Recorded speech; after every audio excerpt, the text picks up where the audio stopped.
नियम। तो हम लोग शुरू करने जा रहे हैं किरचॉफ का नियम। किरचॉफ क्या है? किरचॉफ वैज्ञानिक का नाम है और किरचॉफ ने नियम दिया। और किरचॉफ ने किस तरह का नियम दिया इसको थोड़ा समझ लीजिए। अगर कोई परिपथ है, परिपथ समझते हैं ना, जिसमें से धारा होकर बह रहा है, तो अगर कोई परिपथ है और उसमें बैटरी जुड़ा हुआ है, समझे? कोई परिपथ है, इसमें क्या जुड़ा हुआ है? बैटरी। मान लीजिए कि ये परिपथ इस तरह का हो गया, इसमें बैटरी जुड़ा हुआ है। तो इस परिपथ में बहने वाली धारा, इस परिपथ में बहने वाली धारा, इस परिपथ का प्रतिरोध और इस परिपथ का विद्युत वाहक बल, तीनों चीज इसमें होगा ना। ओम ने एक नियम दिया था और ओम का नियम था V=IR। याद है? ओम का नियम क्या था? V=, लेकिन ये आसान परिपथ के लिए है। आसान मतलब परिपथ दो तरह का होता है ना, एक जटिल परिपथ होता है और एक क्या होता है? आसान परिपथ। आसान परिपथ का मतलब कि उसमें एक प्रतिरोध रह जाएगा, एगो बैटरी रह जाएगा, V दे देगा, R दे देगा, I का पूछ दे देगा, चाहे I दे देगा, V दे देगा, R पूछेगा, इस तरह के कुछ मतलब रहेंगे, छोटे छोटे परिपथ रहेंगे। लेकिन अगर जटिल परिपथ हो, जटिल परिपथ का मतलब होता है ना कि किसी भी तरह से उसमें बहुत सारा प्रतिरोध जुड़ा हुआ हो, उसमें 3-4 गो बैटरी जुड़ा हुआ हो, समझ रहे हैं? उसमें एक मान लीजिए संधारित्र जोड़ दिया, तो इस तरह का अगर जटिल परिपथ है, तो जटिल परिपथों से संबंधित समस्याओं को हल करने के लिए उनमें धारा का मान, प्रतिरोध का मान, वैद्युत वाहक बल का मान, तो इन सब चीज़ों के लिए अगर कोई जटिल परिपथ दिया है और वहाँ ये सब पूछ रहा है, तो वहाँ पर ओम का नियम फेल हो जाता है। समझे? मतलब कि समझ लीजिए ना कि ओम का नियम सामान्य परिपथ में काम करता है, लेकिन थोड़ा खतरनाक परिपथ हो जाए तो वहाँ पर किसका नियम काम करता है? किरचॉफ का। तो किरचॉफ ने जो है जटिल परिपथों के समस्याओं को हल करने के लिए, जटिल परिपथों में I, R, E या V, ये सब चीज़ों को हल करने के लिए किरचॉफ ने 2 नियम दिया। और उन दोनों नियमों को हम क्या बोलते हैं? किरचॉफ के नियम बोलते हैं। 2 नियम में जो पहला नियम है उसको बोलते हैं संधि का नियम। क्या बोलते हैं? संधि का नियम। किरचॉफ के लिए किरचॉफ ने कितने नियम दिए?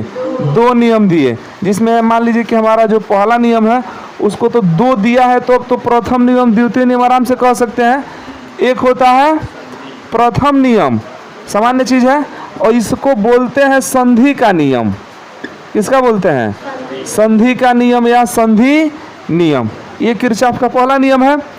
और किरचॉफ ने दूसरा नियम दिया जिसको हम लोग किरचॉफ का द्वितीय नियम कहते हैं।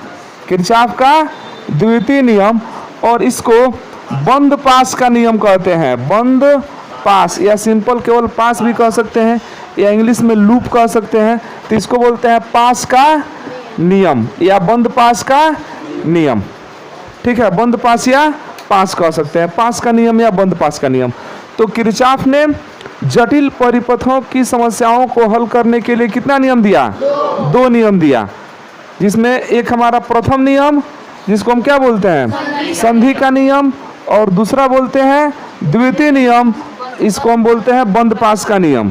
इसमें हम प्रथम नियम को समझते हैं। प्रथम नियम में किरचॉफ ने बताया, प्रथम नियम में क्या बताया कि अगर कोई संधि है, किरचॉफ ने क्या बताया प्रथम नियम में कि यदि कोई संधि है और संधि पर कोई गो तार ले आके आप जोड़ दिए, जैसे मान लीजिए कि एक तार और जोड़ दिए, एक तार यहाँ जोड़ दिए, एक तार यहाँ जोड़ दिए, 3 तार जोड़ दिए, और तीनों तारों में जो विद्युत धारा है वो संधि की तरफ जा रहा है। समझ रहे हैं?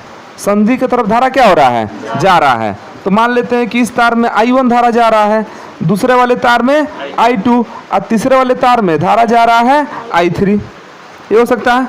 और यहाँ से आप एक तार जोड़ दिए जिसमें से धारा बाहर जा रहा है, समझे? यहाँ से एक और तार जोड़ दिए तो धारा कहाँ जा रहा है? बाहर। तो मान लेते हैं कि इसमें धारा I4 है और इसमें धारा I5 है। ये आपका संधि हो गया, इसको O मान लेते हैं। तो माना कि एक संधि क्या है? O है। अब इस पर कितने तार जोड़े गए हैं? 5 तार जोड़े गए हैं। संधि पर कितने तार हैं? 5 चालक तार है, जिसमें 3 तारों से धारा आ रही है संधि पर, और 2 तार से धारा क्या हो रहा है? जा रहा है। तो किरचॉफ ने यह कहा कि किसी संधि पर आने वाली धाराओं का योगफल। बहुत आसान है।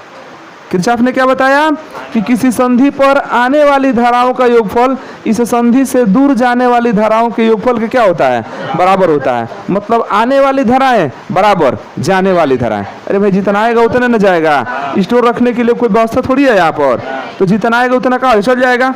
तो आने वाली धाराओं का योगफल बराबर जाने वाली धाराओं का योगफल। तो उस हिसाब से हम ये कहें कि आने वाली धाराएं बराबर जाने वाली धाराएं। इसको रोकने के लिए कोई उपाय नहीं है। जाने वाली धाराएं। तो आने वाली धारा कौन सा है बताइए। I1 I2 I3, I1 plus I2 plus I3 ये बराबर हो जाएगा किसके, I4 प्लस I5 के। कोई दिक्कत इसमें। तो संधि, किसी संधि पर आने वाली धाराएं बराबर उस संधि से दूर जाने वाली धाराएं दोनों क्या होती हैं, बराबर होती हैं। तो किरचॉफ के प्रथम नियम के अनुसार हम लोग क्या लिख सकते हैं कि किसी संधि पर आने वाली धाराओं का योगफल उस संधि से दूर जाने वाली धाराओं के योगफल के बराबर होता है। इतना ठीक है। इस नियम को एक तरीके से और लिख सकते हैं, जैसे संधि पर जो आने वाली धाराएं है ना उसको आप पॉजिटिव मान लीजिए। आने वाली धाराओं क्या मानिए, पॉजिटिव। जो धाराएं जा रही हैं उसको क्या मान लीजिए, नेगेटिव। तो इसको एक तरीके से और कह सकते हैं, हम क्या कह सकते हैं कि किसी संधि पर मिलने वाली ऐसे कह सकते हैं किसी संधि पर समस्त धाराओं का बीजगणितीय योगफल शून्य होता है। किसी संधि पर समस्त धाराओं का बीजगणितीय योगफल क्या होता है, शून्य होता है। तो उस हिसाब से देखें तो I1 समझे प्लस I2, क्योंकि जा रहा है ना तो हम संधि पर जा रहा है धारा तो हम प्लस मान रहे हैं, और यहाँ संधि से दूर जाएगा तो उसको क्या मान लेंगे, माइनस। तो बीजगणितीय का मतलब ये ना होता है कि दिशाओं को ध्यान में रखना है। कहीं भी बीजगणितीय योगफल आ जाए तो समझ लीजिए वहाँ पर प्लस माइनस का ध्यान रखना है, दिशा वहाँ पर मायने रखता है। तो 1 2 और 3 तीन धाराएं संधि पर जा रही है ना, तो ये तीनों प्लस हो गया, समझे। इसमें जोड़ दीजिए, सबका योग नहीं निकाल रहे हैं, बीजगणितीय योगफल। लेकिन जो धारा I4 जा रहा है वो तो माइनस में है, समझ रहे हैं आप। प्लस धारा I5 भी किस में है, माइनस में, बराबर 0। देखिएगा ऊपर वाला चीज आएगा I1 I2 plus I3 minus I4 minus I5, और दोनों को भेज देंगे उधर तो I4 प्लस I5 नहीं हो जाएगा। तो बात तो एक ही है, चाहे जैसे कहिए। तो कहने के कितने तरीके हैं, दो तरीके। किरचॉफ के नियम को दो तरीके से लिख सकते हैं। पहला तरीका क्या है कि किसी संधि पर आने वाली समस्त धाराओं का योगफल संधि से दूर जाने वाली समस्त धाराओं के योगफल के बराबर होता है। एक तो ये तरीका हुआ। दूसरा ये हुआ कि किसी संधि पर समस्त धाराओं का बीजगणितीय योगफल क्या होता है, शून्य होता है। बात एक ही है, लेकिन सबसे बढ़िया कौन है, पहला वाला है कि किसी संधि पर आने वाली समस्त धाराओं का योगफल संधि से दूर जाने वाली समस्त धाराओं के योगफल क्या होता है, बराबर होता है। एकदम क्लियर है। इसको लिख लिया जाए। यही सबसे ज़्यादा महत्वपूर्ण नियम है। हाँ, क्योंकि पहला में क्या है, पहला तो क्लास 1 का बता देगा, तो क्या बता देगा 1 क्लास का।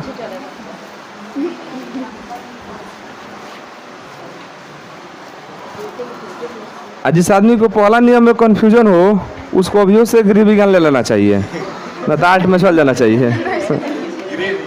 हाँ,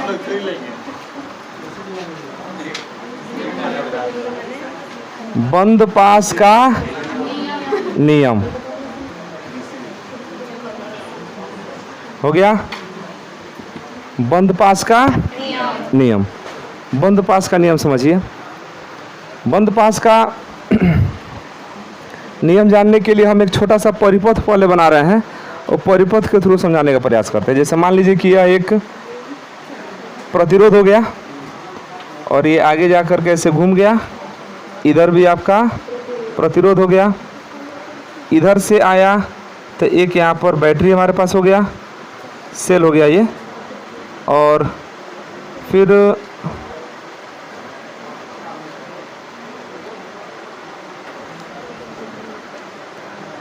और यहाँ से एक और हो जाएगा। मान लीजिए यहाँ पर एक और प्रतिरोध हो गया, एक यहाँ पर सेल हो गया,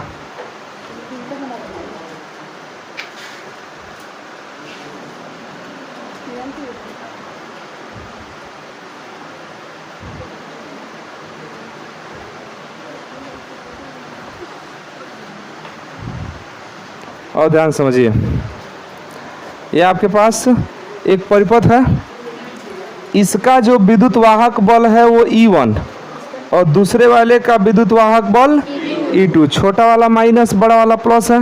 ये तो समझ ही रहे हैं कि ये माइनस हो गया, क्या हो गया प्लस, ये माइनस और ये हो गया प्लस। इनमें प्रतिरोधों को हम लोग मान लेते हैं ये प्रतिरोध R1 है, ये R2 है, R3, R4, R5, R6। सवाल देगा तो वहाँ पर इन प्रतिरोधों का मान दे देगा। वैद्युत वाहक बल E दे देगा, कौ वोल्ट का है, नहीं जी, धारा दे देगा जो बहेगा, इसमें धारा भी तो कुछ ना कुछ बहेगा। अब ये बताइए इस परिपथ में धारा का निर्धारण कैसे करेंगे? सेल है तो धारा प्रवाहित करेगा, तो सेल में धारा किधर से किधर बहता है? धारा प्लस से माइनस की तरफ न बहता है, माने धारा प्लस की तरफ से निकलता है अब माइनस की तरफ से क्या करता है?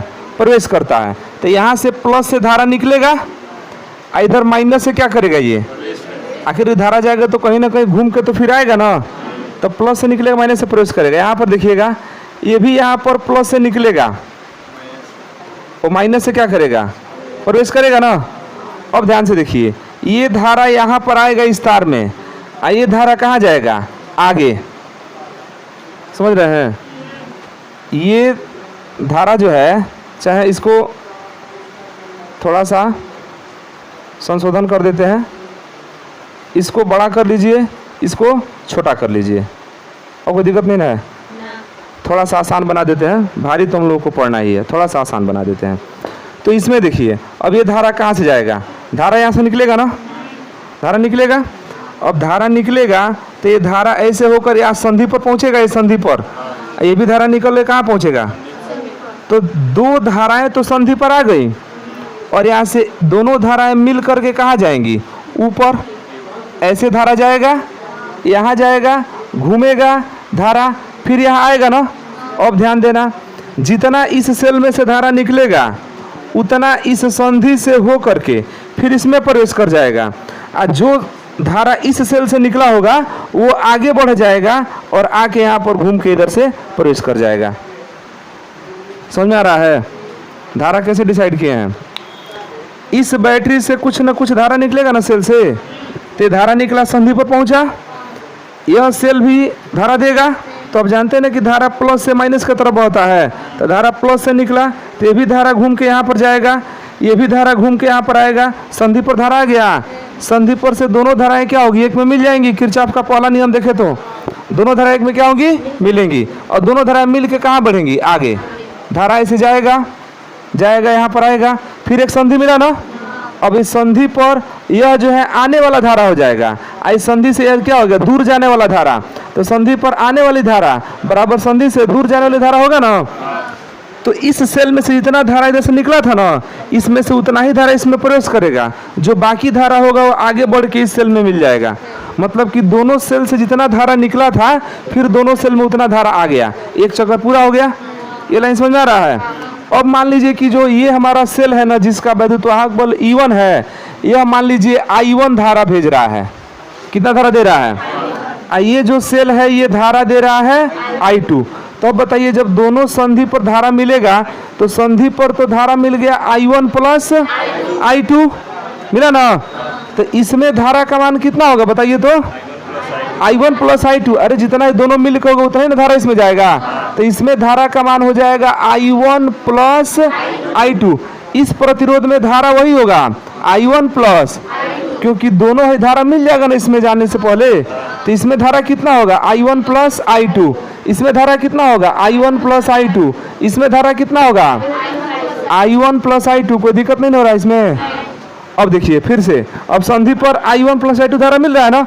अब इसमें कितना जाएगा? I1, इसमें कितना जाएगा? I2, माने इस प्रतिरोध में धारा I2 होगा, इस प्रतिरोध में धारा कितना होगा, समझ में आ रहा है, धारा I2, यहाँ भी धारा कितना, इसमें धारा कितना जा रहा है, I1 प्लस, कोई दिक्कत नहीं ना इसमें। तो ये हमारा परिपथ हुआ। अब किरचॉफ के नियम को समझते उसका कथन क्या था। किरचॉफ ने कहा कि किसी बंद पास में, ये देख रहे हैं ये बंद पास है, बंद आकृति दिख रहा है ना, ये भी एक बंद पास है, ये भी क्या है, एक बंद पास है। तो किरचॉफ ने कहा कि किसी बंद पास में, ध्यान देना, किरचॉफ ने कहा किसी बंद पास में गुजरने वाली, किसी बंद पास में गुजरने वाली समस्त धाराओं के संगत प्रतिरोधों का गुणनफल, क्या बताया कि किसी बंद पास में गुजरने वाली जो धारा है उस धारा के संगत कुछ ना कुछ प्रतिरोध पड़ेगा ना, तो इस धारा के संगत प्रतिरोधों का गुणनफल, ठीक, प्रतिरोधों का गुणनफल इस बंद परिपथ में जो लगने वाला कार्य करने वाला वैद्युत वाहक बल है इनके बराबर होता है। मतलब यह हुआ कि धारा और प्रतिरोध का गुणनफल, धारा और प्रतिरोध का गुणनफल, धारा और प्रतिरोध का गुणनफल, इनका जो बीजगणितीय योग होगा वह इस बंद पास में जो विद्युत वाहक बल काम कर रहा है ना उसी के बराबर होगा। समझ आ रहा है, धारा और प्रतिरोध के गुणनफलों का योग इस बंद पास में काम करने वाले या कार्य करने वाले वैद्युत वाहक बलों के योग के बराबर होगा। एक है तो कोई योग नहीं निकालना है, दो है तो दोनों क्या करना पड़ेगा, जोड़ना पड़ेगा। या एक और तरीका है, एक तो ये तरीका होगा कि धारा और प्रतिरोधों के गुणनफलों का योग उस बंद पास में विद्युत वाहक बल के योगफल के क्या होगा, बराबर होगा। दूसरा वाला इस तरह से कहा जाता है कि किसी बंद पास में, ध्यान देना, किसी बंद पास में धाराओं के संगत प्रतिरोधों, धाराओं के संगत प्रतिरोधों के गुणनफल, धाराओं के संगत प्रतिरोधों के गुणनफल तथा उसमें कार्यरत विद्युत वाहक बलों का बीजगणितीय योग शून्य होता है। मतलब कि जब भी बीजगणितीय नाम आ जाएगा तो उसमें प्लस माइनस का ध्यान रखा जाएगा। मतलब यह हुआ कि हम धारा और प्रतिरोध का गुणनफल करें, धारा प्रतिरोध का गुणनफल करें, फिर धारा प्रतिरोध का गुणनफल करें, इसको जोड़ दें।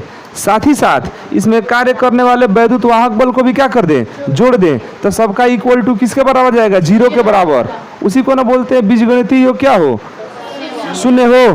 तो किसी बंद पास में, फिर से सुनिए, किसी बंद पास में समस्त धाराओं और उसके संगत प्रतिरोधों तथा उसमें उपस्थित है उसमें कार्य करने वाले वैद्युत वाहक बलों के का जो ये बीजगणितीय योग है, इस बीजगणितीय योग किसके बराबर होता है, 0 के बराबर होता है। यही किरचॉफ का नियम है। उसको लगा दे इसमें और देखते हैं क्या निकल रहा है। एक चीज थोड़ा ध्यान देना कि यहाँ पर कितने बंद पास है, 2 बंद पास हैं। नाम दे देते हैं A, B, C, D, E, F। तो पहला बंद पास A, B, C, D, A बंद कर दीजिए, A, B, C, D, A। एक और बंद पास ले लेते हैं तो D, C, F, E, D या D, E, F, C, D। समझ आ रहा है, बंद पास समझ में आ रहा है ना। एक चीज इसमें बस ध्यान रखेंगे कि जब आप इसमें चलते हैं तो या तो आपको क्लॉकवाइज चलना होता है, बंद पास में घूमेंगे तो क्लॉकवाइज चलना पड़ेगा, नहीं तो एंटी क्लॉकवाइज चलना पड़ेगा। यही ना 2 दिशा है जी, या तो क्लॉकवाइज चलेंगे नहीं तो एंटी क्लॉकवाइज चलेंगे। अब इसमें दिशा का निर्धारण कैसे करते हैं, तो दिशा का निर्धारण ध्यान दीजिएगा। अगर आप धारा की दिशा में चल रहे हैं, ध्यान देना, धारा की दिशा में, तो धारा की दिशा में जैसे मान लीजिए ये प्रतिरोध है ना, यहाँ पर ये प्रतिरोध है, ये प्रतिरोध मान लीजिए R है, इसमें धारा जा रहा है I और आप भी चल रहे हैं धारा के दिशा में। जैसे देखिए, जैसे ये धारा जा रहा है ना, तो हम अगर इसे क्लॉकवाइज चलें तो हम तो धारा के दिशा में न जा रहे हैं जी। देखिए तो धारा की दिशा में जा रहे हैं, तो अगर हम धारा की दिशा में जाते हैं तो धारा को उल्टा लेते हैं, माइनस में लिया जाता है। यही थोड़ा ध्यान रखना है। किताब में प्लस में लिया है, लेकिन आप समझिए माइनस में लेना है। किस में लेना है? उससे कोई बात नहीं है। वो जिसको प्लस में लिया हम उसको माइनस में ले रहे हैं, तो वो जिसको माइनस में लेगा उसको हम प्लस में ले लेंगे। तो धारा की दिशा में जा रहे हैं तो कैसा आई रहेगा? तो जब इनका गुणनफल करेंगे तो ये हो जाएगा माइनस का आई आर। क्या हो जाएगा? धारा की दिशा में जाएंगे तो ध्यान से देखना, गड़बड़ नहीं करना। धारा की दिशा में जाएंगे तो क्या रहेगा? धारा का मान निगेटिव मान लेंगे। धारा जा रहा है, धारा के अगर उल्टा दिशा में चल रहे हैं, समझे, धारा इधर जा रहा है, ठीक है, लेकिन हम चल रहे हैं इसके लेफ्ट में, उल्टा दिशा में, तो यही धारा पॉजिटिव लिया जाएगा, तब गुणनफल क्या होगा? I R. कुछ समझ आ रहा है? इसी तरह से समझ जाएंगे कि धारा का तीर बता रहे हैं कि धारा की दिशा में जा रहे हैं, ये तीर बता रहा है कि हम धारा के उल्टा दिशा में आ रहे हैं, तो विपरीत वाला माइनस नहीं लेंगे, प्लस लेंगे, समझे। दिशा वाला में क्या ले लेंगे? माइनस। तो ये दोनों क्लियर हुआ। अब जब आप सेल की बात करें कि सेल में हम कैसे प्लस लेंगे और कैसे माइनस में लेंगे, तो अगर सेल में आप जा रहे हैं, सेल के साथ किसी सेल में, जैसे मान लीजिए कि ऐसे जाएंगे ना, ऐसे घूमेंगे तो आएंगे तो सेल पड़ेगा ना, इधर घूम के सेल पड़ेगा। तो अगर आपको सेल का प्लस वाला पहले पड़ जाए और माइनस वाला बाद में, तो अगर प्लस वाला पहले पड़े माइनस वाला बाद में, तो उस समय सेल का जो मान होगा वो निगेटिव लिया जाएगा। कैसा लिया जाएगा? उल्टा। देखिए उल्टा हम लोग चल रहे हैं, कैसा लिया जाएगा? निगेटिव।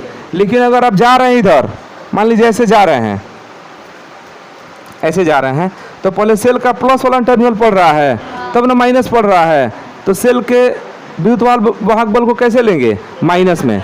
लेकिन अगर पहले सेल का माइनस वाला टर्मिनल पड़ गया, अब बाद में कौन पड़ा? प्लस। ये माइनस पहले पड़ गया, प्लस बाद में पड़ गया, तो इसको हम कैसा लेंगे? प्लस में ही लेंगे। इतना समझ में आ जाएगा किसको प्लस लेना है, किसको? और तुम लोग की मर्जी, मन करे तो क्लॉकवाइज चलो, मन करे तो एंटी क्लॉकवाइज चलो, कोई समस्या नहीं है। जैसे मन करे वैसे स्वतंत्र हो चलने के लिए। लेकिन अगर किताब के रूल को देखें ना, तो किताब एकदम जबरदस्ती कह रहा है कि तुम धारा की दिशा में चलो, धारा के दिशा में। अगर धारा क्लॉकवाइज घूम रहा है ना, तो किताब के अनुसार हमको क्लॉकवाइज ही चलना पड़ेगा। धारा एंटी क्लॉक घूम रहा है, माने इधर से एने से जा रहा है, तो हमको भी किसे चलना पड़ेगा? एंटी क्लॉकवाइज में। लेकिन हम कह रहे हैं कि आप स्वतंत्र चलिए, जैसे मन करे वैसे चलिए। मन करे तो क्लॉकवाइज घूमिए, और मन करे तो एंटी क्लॉकवाइज। बस क्या ध्यान में रखना है, जिधर आप चल रहे हैं ना, जिधर आप जा रहे हैं, धारा भी उधरे जा रहा है, तो धारा को माइनस ले लीजिए। नहीं जी, धारा को कैसे ले लेना? माइनस। जिधर आप जा रहे हैं धारा उसके उल्टा जा रहा है, तो धारा को प्लस ले लीजिए, झंझट खत्म। जैसे मन करे ऐसे चलिए। और विद्युत वाहक बल के कंडीशन में क्या करेंगे कि जिधर से हम जा रहे हैं उधर अगर पहले प्लस पड़ गया अब बाद में माइनस पड़ा, तो धारा का मान कैसा लिया विद्युत वाहक बल का मान निगेटिव लिया जाएगा। अगर हमारे रास्ते में पहले माइनस पड़ गया बाद में प्लस पड़ गया, तो धारा कैसे विद्युत वाहक बल कैसे ले लेंगे? पॉजिटिव ले लेंगे। इतना ठीक है? इसको अप्लाई किया जाए। इसको अप्लाई करते हैं। यहाँ पर देखिए, बंद पास कौन ले ले? पहले बंद पास लेते हैं DEFCD। तो लिखेंगे बंद पास DEFCD में क्लॉकवाइज चले, क्लॉकवाइज चलिए, कोई दिक्कत नहीं है। तो क्लॉकवाइज चलेंगे तो यहाँ से शुरू करते हैं चलना। यही ना पहला प्रतिरोध है। इसमें धारा कितना है बताइए? I1 plus. तो हम तो नियम में ये कह रहे हैं कि किसी बंद पास में धारा और उसके संगत प्रतिरोधों के गुणनफलों तथा उसमें जो विद्युत वाहक बल उपस्थित है वह विद्युत वाहक बलों का बीजगणितीय योगफल क्या होता है? शून्य होता है।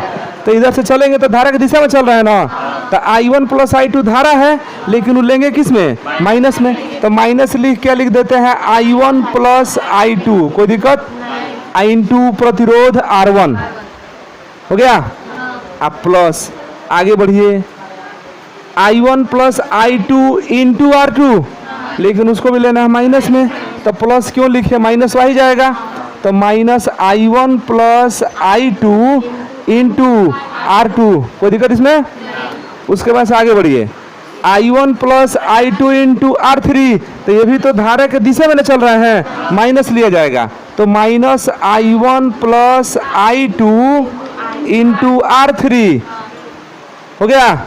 अब देखिए, अब आइए इस बंद पास में, पहले में ना है अभी, तो जैसे ही आए तो बैटरी का तो हमको माइनस वाला पहले मिल रहा है, तो जैसे ही बैटरी का माइनस वाला मिलेगा तो हम क्या रखेंगे, प्लस की माइनस, माइनस वाला ना पहले मिल रहा है, तो बैटरी का जो विद्युत वाहक बल है उसको पॉजिटिव रखेंगे, तो प्लस रखेंगे E1 = 0, समस्त धारा और प्रतिरोधों के बीजगणितीय योगफल और विद्युत वाहक बलों के बीजगणितीय योगफल का योगफल किसके बराबर, 0 के बराबर, सबको जोड़ देंगे तो 0 के बराबर।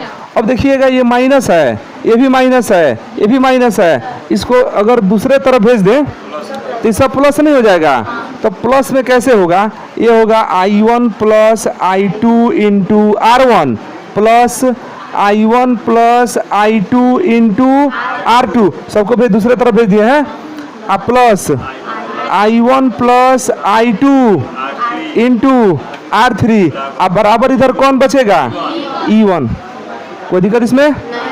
अब देखो कि ये स्टेटमेंट जैसे हम पहले कहे थे वैसे लागू हो रहा है कि नहीं हो रहा है। हम सबसे पहले क्या कहे थे कि किसी बंद पास में बहने वाली समस्त धाराओं और उसके संगत प्रतिरोधों के गुणनफल का योगफल, प्रतिरोधों के गुणनफल का उसमें कार्यरत विद्युत वाहक बल के बराबर होता है, ऐसा कहे ना थे अपना पहले में। तो देखिएगा, धारा प्रतिरोध का गुणनफल, धारा प्रतिरोध का गुणनफल, धारा प्रतिरोध का सबका योगफल प्लस प्लस, ये विद्युत वाहक बल के बराबर हो गया। तो बात तो वही है, समझ रहे हैं। दूसरे बंद पास में अगर देखें, दूसरे बंद पास में, तो दूसरे बंद पास में देखिए, दूसरे बंद पास में क्या लिख दें, बंद पास कौन, A B C D A में, इसमें कैसे चला जाए, क्लॉकवाइज एंटी क्लॉकवाइज, जैसे चलना है वैसे चलो, कोई दिक्कत नहीं है। कहाँ है, क्लॉकवाइज नहीं चलेंगे, इसमें चले, क्लॉकवाइज नाराज हो जाएगा भाई, एक क्लॉकवाइज इसमें चलो, क्लॉकवाइज चलो, क्लॉकवाइज जैसे चलोगे तो सबसे पहले देखो बैटरी E1 बैठा गया इसमें, और उसका भी प्लस बैठा गया, तो जब बैटरी का सबसे पहले प्लस बैठाएगा तो माइनस E1 हो गया, माइनस E1 पहले लिखा गया, माइनस E1। आगे बढ़िए, आगे बढ़े तो देखिए अब हम चल रहे हैं धारा के दिशा में, धारा के, तो धारा कितना है I2, अब प्रतिरोध R4 आए, तो धारा के दिशा में जा रहे हैं तो धारा निगेटिव रहेगा ना, तो माइनस I2 R4, कोई दिक्कत। अब आइए फिर धारा के दिशा में चल रहे हैं जी, धारा के दिशा में, तो I2 धारा है, अब प्रतिरोध R5 है, तो माइनस I2 R5, कोई दिक्कत इसमें नहीं। अब आ रहे हैं तो बैटरी का कौन सा सिरा बैठा रहा है हमको, माइनस, तब तो यहाँ पर प्लस ही रखना पड़ेगा, E क्यों रखेंगे, E2 रखे ना, इसका विद्युत वाहक बल E2 ना है। अब फिर आगे बढ़ेंगे तो फिर हमको देखिए R6 मिला, और R6 में धारा तो I2 ही आ रहा है ना, R6 में धारा कितना आ रहा है, तो माइनस I2 इंटू R6, और सब मिला के योगफल कितना, कोई समस्या इसमें, कोई समस्या नहीं है।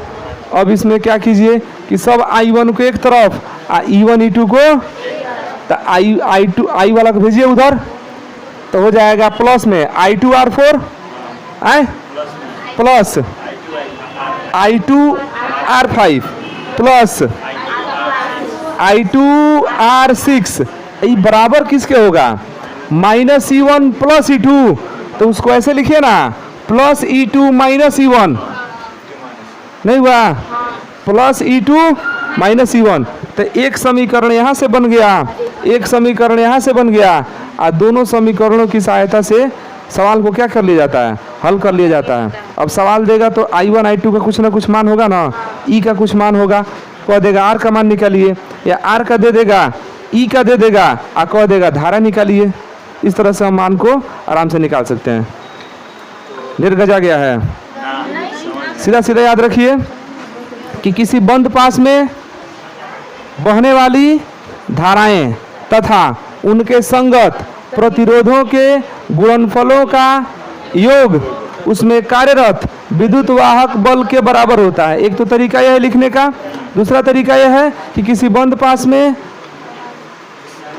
बहने वाली समस्त धाराओं और उनके संगत प्रतिरोधों, अब धारा यह है तो इसके अब धारा यहाँ पर जा रहा है I1 + I2, तो संगत प्रतिरोध ही ना हुआ, तो धाराओं तथा संगत प्रतिरोधों के गुणनफलों और इसमें कार्यरत विद्युत वाहक बलों का बीजगणितीय योग 0 होता है।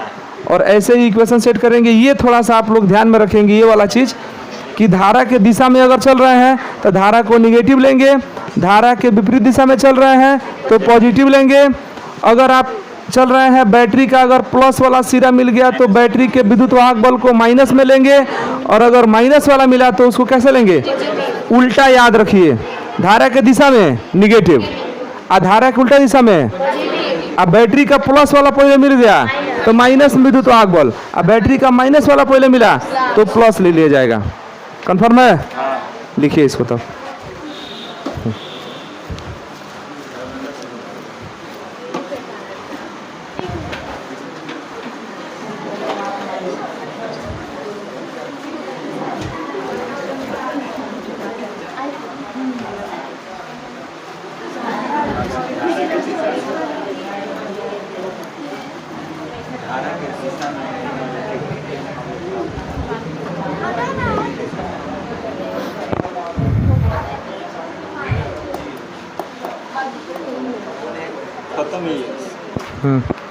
किरचॉफ का नियम हो गया? नहीं, खत्म क्यों? किरचॉफ का नियम अभी हुआ है।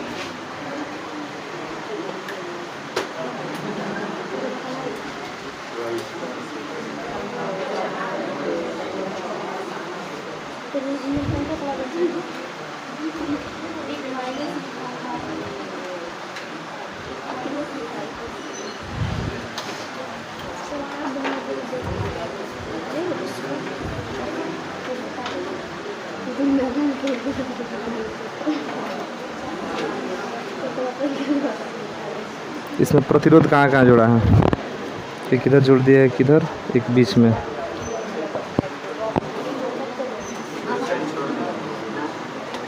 एक यहाँ जोड़ दिया है, क्या बीच में जोड़ा है ना?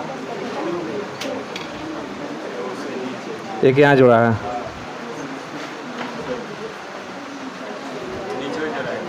यहाँ भी है। और यहाँ पर वैद्युत वाहक प्लस वाला पहले माइनस वाला बाद में, ऐसे ही ना है? इसमें प्रतिरोध है, इसमें नहीं है, बाकी सब ठीक है। कौ ओम का है?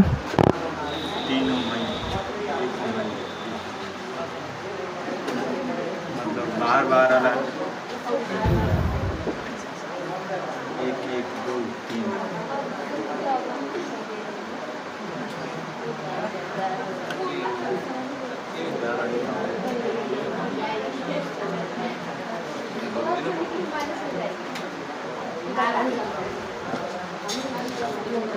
और बीच में एक है, कितना? 1 ओम 1 ओम 3 ओम 1 1 1, चलिए बता रहे हैं। 3 2 1 ओम 1 ओम 1 ओम 3 ओम 2 ओम 1 ओम। ये कितने का है? 3.0 मैंने 3 वोल्ट।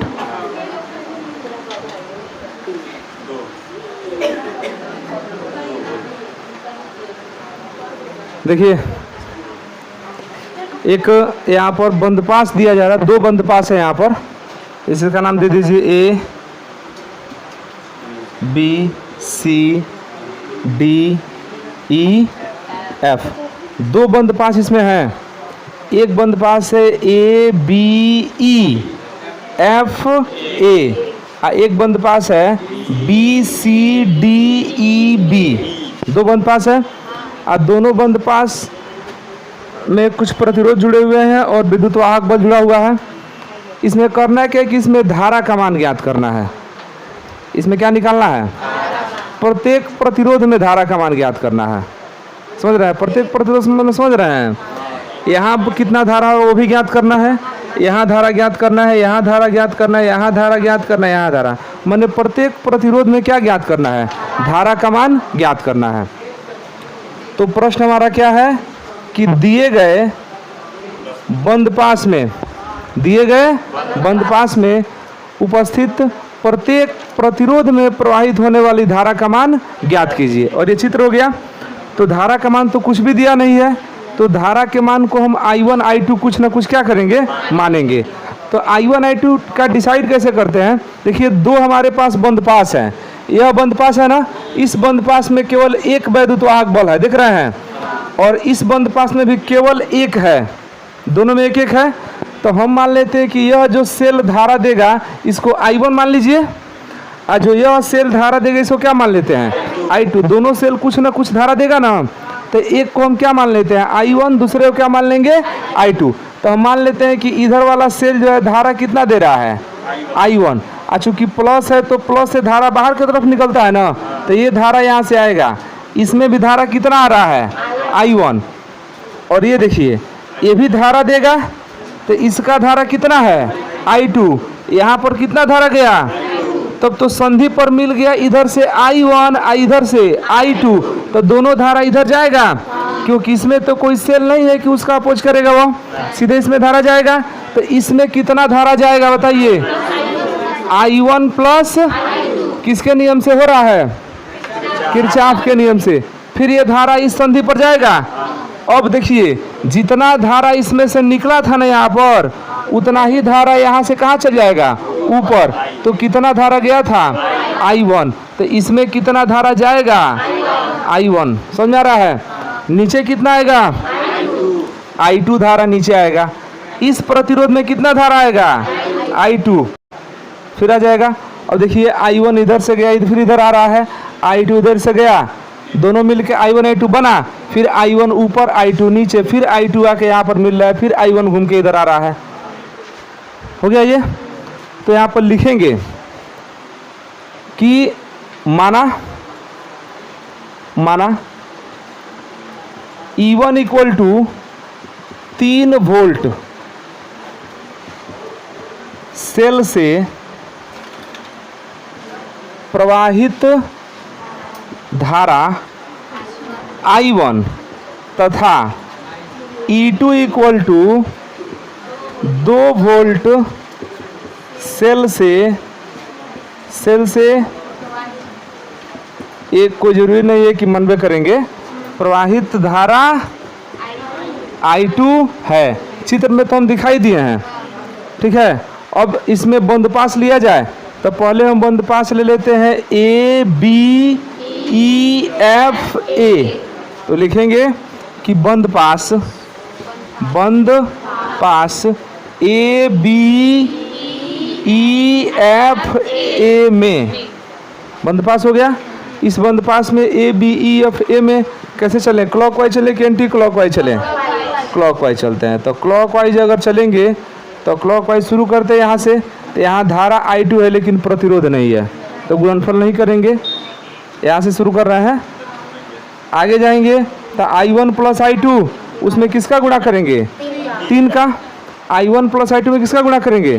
तो हम धारा के दिशा में चल रहे हैं ना, तो कैसा लेंगे? तो उससे बढ़िया है कि इसको एंटी क्लॉक नहीं चल देते। कैसे चल दें? Anti clock. तो एंटी क्लॉक शुरू करते हैं यहाँ से चलना। एंटी क्लॉक चलेंगे तो पॉजिटिव लिया जाएगा ना, तो इसमें I1 और I2 में I1 प्लस I2 में किसका गुणा होगा? 3 का गुणा होगा। आ रहा है ऐसे? यहाँ तो कुछ मिला नहीं तो गुणा नहीं होगा। लेकिन अब देखिए, बैटरी का मिल गया प्लस, तो बैटरी का जब प्लस मिला तो विद्युत वाहक बल माइनस में लिखाएगा, मतलब -2 लिख दें, 2 वोल्ट। फिर यहाँ से आगे चलिए, देखिए धारा के उल्टा दिशा में चल रहे हैं तो पॉजिटिव लेंगे ना, तो इसमें I2 में किसका गुणा होगा? 1 का, तो प्लस होगा I2 इंटू 1 हुआ। फिर आगे बढ़िए, फिर धारा के उल्टे दिशा में चल रहे हैं, मतलब कि I2 में किसका गुणा होगा? 2 का, तो I2 इंटू, फिर आगे जाएंगे, ये वाला तो लिख ही दिए हैं, आगे सब हो गया ना। इसमें बराबर क्या लिख दें?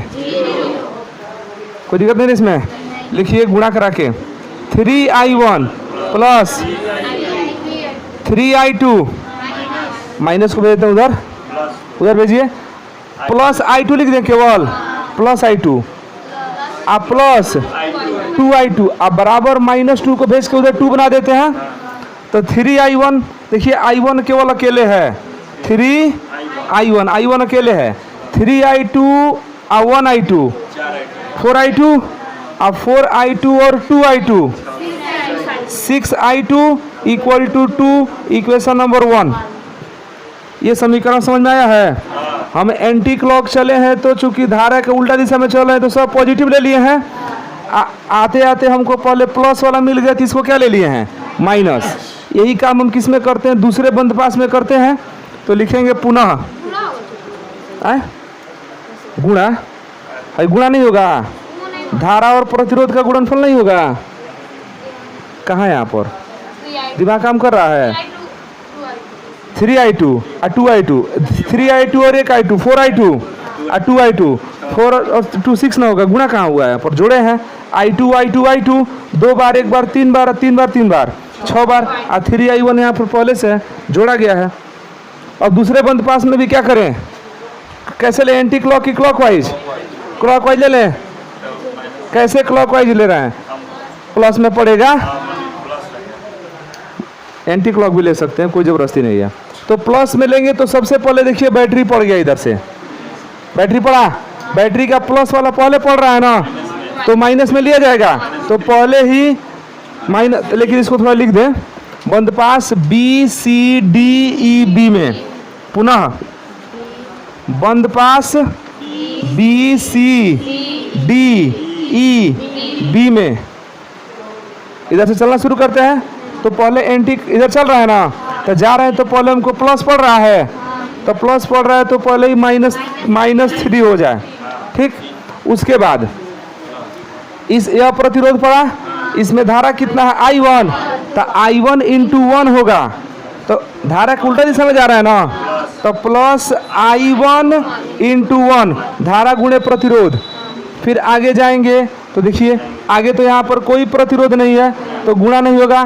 फिर अब इसमें आएंगे तो फिर देखिए धारा के उल्टे दिशा में जा रहा है ना, तो आई प्लस में रहेगा i1 × i2 × 3, तो i1 प्लस i2 × 3 यहाँ पर आ गए। फिर अब इसमें जाते हैं, ऐसे जाएंगे तो फिर धारा के उल्टा दिशा में चल रहा है ना, ये भी आपका किस में हो जाएगा, प्लस में i1 × 1, i1 × पूरा कंप्लीट हो गया। और आगे देखिए जाके फिर हम बैटरी के प्लस पर न जा रहे हैं, तो उसके लिए पहले से क्या लिख दिए हैं, -3। सब मिलाए कितना हो गया, तो सबसे पहले -3 को भेज दीजिए उधर, ठीक है, +3 हो जाएगा। तो 1i1 मतलब केवल i1, ठीक है, plus 3i1 3 plus 3i2 plus i1 बराबर 3, -3 चल गया उधर, +3 हो गया।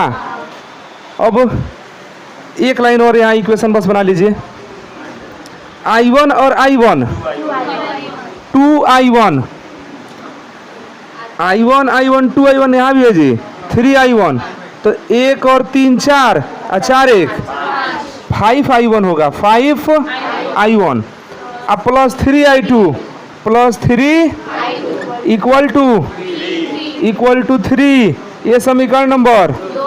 अब समीकरण 1 और 2 को हल करेंगे, i1 i2 का मान ज्ञात करेंगे, और जैसे ही i1 i2 का मान ज्ञात हो जाएगा तो हम बता सकते हैं कि किस प्रतिरोध में कितना धारा बह रहा है। अब i1 का मान निकल जाएगा तो यहाँ का निकल गया, यहाँ का निकल गया, i2 का निकल जाएगा तो दोनों को जोड़ देंगे तो इस प्रतिरोध में धारा निकल जाएगा। i2 प्रतिरोध i2 निकलेगा तो यहाँ का धारा निकलेगा, फिर i2 निकलेगा तो यहाँ का धारा निकलेगा, हर जगह का धारा निकल जाएगा। तो इतना लिखिए पहले। तो इन दोनों को हल करने के लिए 3 विधियां हैं, प्रतिस्थापन विधि, विलोपन विधि, वज्र गुणन विधि, मन करे तो ग्राफी विधि। 4 गो विधि पढ़े थे ना 10 में, तो विलोपन विधि सबसे बढ़िया, नहीं पढ़े कोई बात नहीं है, यहाँ भी पढ़ने वाले नहीं हम लोग, आगे बढ़ेंगे। तो 1 और 2 इसको विलोपन विधि से हल करते हैं। विलोपन विधि में किसी एक को बराबर करना पड़ता है ना, या तो I1 को बराबर कीजिए, नहीं तो I2 बराबर करना ठीक लग रहा है। केवल 2 से गुणा कर देंगे तो बराबर हो जाएगा ना। तो समीकरण 3 इंटू 2 से, अच्छा 2 इंटू 2 से समीकरण 2 में किससे गुणा कर रहे हैं? तो 2 से गुणा करेंगे तो 5 दूना 10 I1 plus 6 I2 I equal to 6। ये आपका इक्वेशन नंबर कितना बन जाएगा? और 3 में से 1 को घटा दीजिए, 3 में से क्या कीजिए? तो समीकरण 3 माइनस 1 से, तो 3 में से 1 घटा रहे हैं, तो 10 I में से 3 I घटेगा तो हो जाएगा 7 I1, ये ना होगा जी। और 6 I2 में से 6 I2 घटेगा तो कट के 0 हो जाएगा। और 6 में से 2 गया तो I1 बराबर हो गया 4/7, एक मान निकल गया।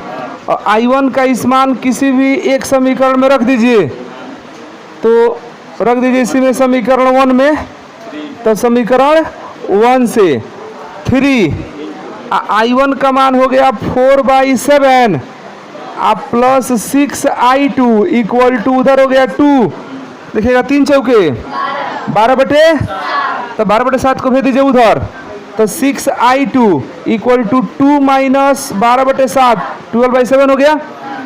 अब 6 I2 इक्वल टू 7 दूना 14 में से 12 गया तो 2/7 हुआ, और I2 इक्वल टू चलाएगा 7, 6 नीचे ना आ जाएगा, तो 6 से 42, तो I2 इक्वल टू हो जाएगा 2/42 कट करके 1/, अरे 21 दूना 42 1/, तो I2 का मान कितना आ गया? 1/। अब ध्यान देना, इस 1 ओम वाले प्रतिरोध में धारा कितना है? I1 कितना है? 4/, तो इसमें धारा बह रहा है 4/, इसमें भी वही है, I1 है 4/। अच्छा I2 कहाँ है? I2 इसमें है ना, इसमें बहेगा 1/21, इसमें धारा बहेगा 1/21, ठीक है। अब ये बच गया I1 प्लस I2, दोनों को जोड़ दीजिए, जो योगफल आएगा वो धारा इस वाले में बह रहा है। तो इसका उत्तर कैसे लिखेंगे? तो उत्तर अलग अलग लिखा जाता है। लिखेंगे कि 1 ओम के प्रतिरोध में, देखिए यहाँ भी 1 ओम है, यहाँ भी 1 ओम है, तब इसको नहीं लेंगे ना, तो लिखेंगे बंदपास BCDEF में 1 ओम में प्रवाहित धारा बराबर 4/7, 1 ओम में प्रवाहित धारा बराबर 4/7, 3 ओम में प्रवाहित धारा बराबर, दोनों को जोड़ने पर जितना आएगा वह। फिर लेंगे बंदपास ABEFA, तो इसमें कहेंगे 3 ओम का तो इसमें आ ही गया है, 3 ओम तो पहले में आ गया ना, तो ये उसमें हो ही गया है। अब यह दोनों बच गया, तो लिखेंगे 2 ओम में प्रवाहित धारा 1/21 और 1 ओम में प्रवाहित धारा 1/21, लिख देंगे ऐसे लिख के तब जाकर हमारा उत्तर हो जाएगा। तो इसको लिख लीजिए और कल इस पर सवाल प्रैक्टिस किया जाएगा। और कुछ नहीं दे नहीं रहे हैं, कल देखा जाएगा। इसको लिख लो, हाँ कल सुनेंगे, हाँ कल पर पहले सुनाओ तुम लोग, सुनने को होमवर्क को हल्का में नहीं ले रहे हो।